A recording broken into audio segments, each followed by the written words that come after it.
Hi friends, ভারতীয় রান্নাঘর চ্যানেলে আপনাদের সবাইকে স্বাগত। আর আজকে নিয়ে চলে এসেছি কিন্তু আলু বেগুন দিয়ে মাছের ঝোল, তেলাপিয়া মাছের ঝোল। কারণ আজকে বাইরে প্রচণ্ড গরম পড়েছে, তো প্রতিদিনই অনেক মশলাপাতি খাওয়া হচ্ছে, সেই জন্য আজকে একটা একদম সিম্পলভাবে আলু বেগুন দিয়ে একটা মাছের পাতলা ঝোল করব। তো চলুন কীভাবে রেসিপিটা বানাই সব কিছুই আপনাদের সাথে শেয়ার করব। তো আশা করব স্কিপ না করে আপনারা পুরোটাই দেখবেন। তো চলুন আজকে ভিডিও এখান থেকেই শুরু করা যাক। তো আজকে সিম্পল রেসিপি যেটা বললাম আপনাদের, মাছের আলু বেগুন দিয়ে ঝোল, সেটা করার জন্য আমি এখানে তেলাপিয়া মাছ নিয়ে নিয়েছি। আর এখানে দেখুন আমি আলু আর বেগুনগুলো এভাবে বেগুন কেটে নিয়েছি, বেগুনগুলো একদমই পাতলা করে কেটে নিয়েছি। আর এদিকে পেঁয়াজও কাটা হয়ে গেছে।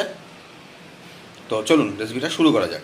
তো আলু বেগুনটা ভেজে নিব, তার জন্য প্রথমে আলু আর বেগুনের গায়ে দিয়ে দিচ্ছি হলুদ।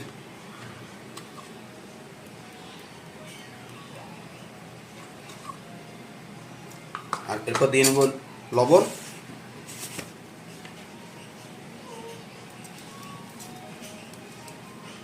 আর এখন এই দুটা হলুদ আর লবণ ভালো করে আলু বেগুনের সাথে মাখিয়ে নিব।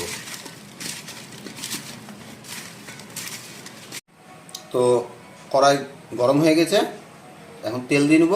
আর তেল গরম হলে কিন্তু আলু বেগুন যেটা নুন হলুদ মাখিয়ে রেখেছি সেটা ভেজে নেব।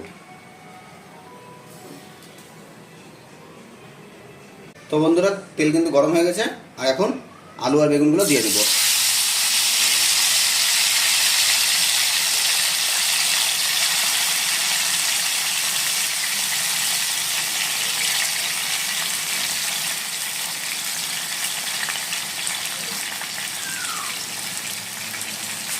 আর এখন এটা ভালো করে ভেজে নিব। অলমোস্ট 60% কুক হয়ে যায় এখানে।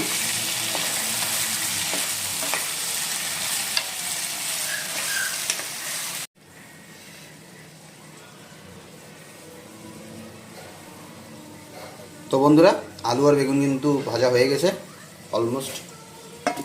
আর এখন এটাকে আমি উঠিয়ে নিচ্ছি একটা পাত্রে।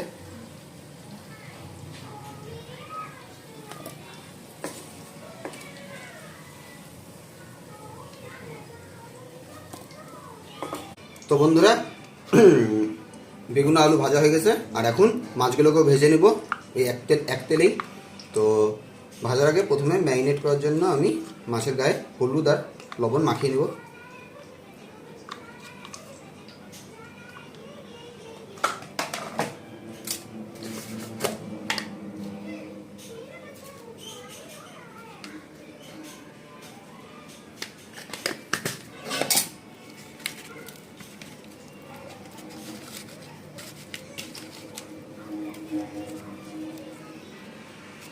তো মাছগুলো নিয়ে এসে আমাদের ফ্রিজে রাখা ছিল।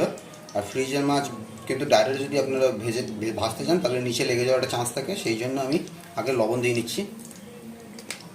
লবণ দিলে মাছগুলো লাগবে না নিচে।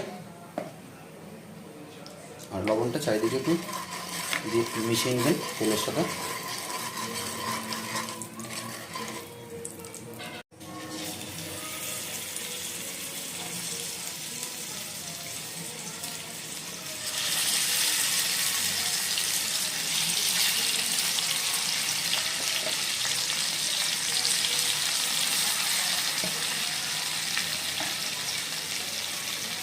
তো বন্ধুরা, মাছ ভাজা কিন্তু হয়ে গেছে, আর আমি উঠিয়ে নিয়েছি একটা পাত্রে। আর এখন গ্রেভি প্রস্তুত করার জন্য চলুন। গ্রেভি বানানোর জন্য প্রথমে দিয়ে নেব 1 চা চামচ জিরা আর 2টা শুকনো লঙ্কা ফোড়নের জন্য। আর এটা ততক্ষণই ভাজবো যতক্ষণ আপনার একটা সুন্দর ফ্লেভার না আসে। আর এখন এর মধ্যে দিয়ে নেব আগে থেকে একটা মিডিয়াম সাইজের পেঁয়াজ আমি কুচিয়ে রেখেছিলাম সেটা। আর এখন পেঁয়াজটাকে ভালো মতো আমরা ভেজে নেব ততক্ষণ যতক্ষণ পেঁয়াজের কালারটা সোনালি না হয়ে যায়। তো বন্ধুরা, পেঁয়াজ কিন্তু সোনালি ভাজা হয়ে গেছে। আর এখন দিয়ে নেব আদা রসুন বাটা।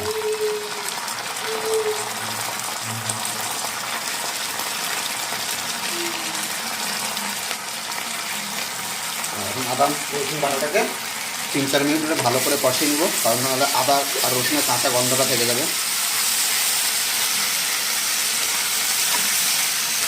আর এখন দিয়ে নেব একটা মিডিয়াম সাইজের টমেটো, যেটা আগে থেকে আমি কুচিয়ে রেখেছিলাম। আর টমেটোটা কিন্তু 7-8 মিনিট ধরে ভালো করে কুক করে নেব, কারণ টমেটো যদি মানে ভালো করে কুক না হয় তাহলে একটা কাঁচা গন্ধ থেকেই যায় টমেটোর। আর টমেটো ভালো করে সিদ্ধ হওয়ার জন্য আমি এখন দিয়ে নিচ্ছি অল্প লবণ। লবণ দিলে টমেটো কিন্তু আপনার তাড়াতাড়ি গলে যাবে আর খুব তাড়াতাড়ি কুকও হয়ে যাবে। তো এখন সময় হয়ে গেছে কিছু মশলা দেওয়ার। তো প্রথমেই দিয়ে নিচ্ছি হলুদ,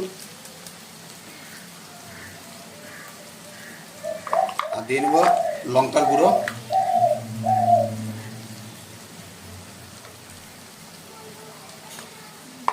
আর দিব ধনের গুঁড়ো।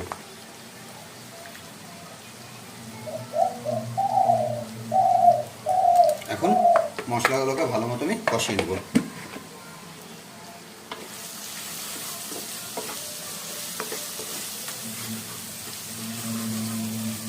বন্ধুরা, মশলা থেকে দেখুন কি সুন্দর তেল ছেড়ে দিয়েছে। আর এখন এর মধ্যে দিয়ে নেব আগে থেকে ভেজে রাখা আলু আর বেগুনগুলো।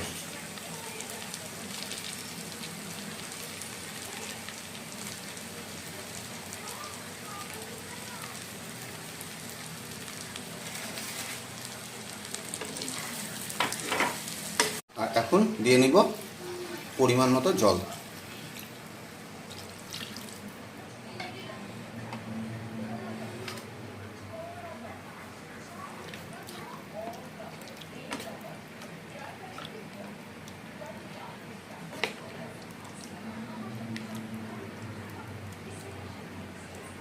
আর এখন আলুগুলোকে সেদ্ধ হওয়ার জন্য অল্প জলটা ফুটতে দিয়ে দেবো। তো ঝোল কিন্তু ফুটে উঠেছে। আর এখন দিয়ে নেব স্বাদ মতো লবণ।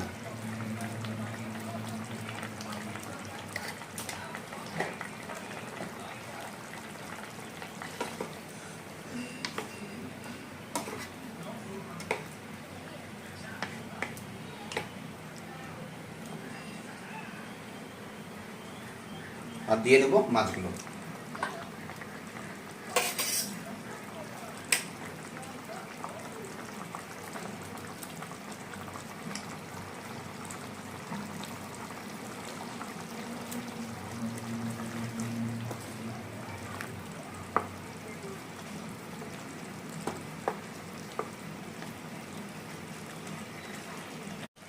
তো রান্নাটা শেষ করবো বন্ধুরা আমরা গরম মশলার গুঁড়া দিয়ে।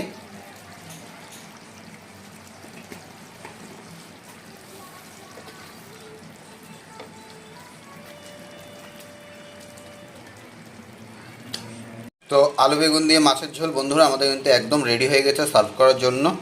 আর দেখতেই পাচ্ছেন কত সুন্দর একটা কালার এসছে। তো ভিডিওটা যদি আজকে ভালো লেগে থাকে তাহলে একটা লাইক করে দিন, কমেন্ট করে জানাবেন আজকে ভিডিও কেমন হলো। আর কোনো নতুন বন্ধু চ্যানেল এসে থাকলে অবশ্যই সাবস্ক্রাইব করে আমাদের পাশে থাকবেন। দেখা হচ্ছে নতুন কোনো ব্লগে।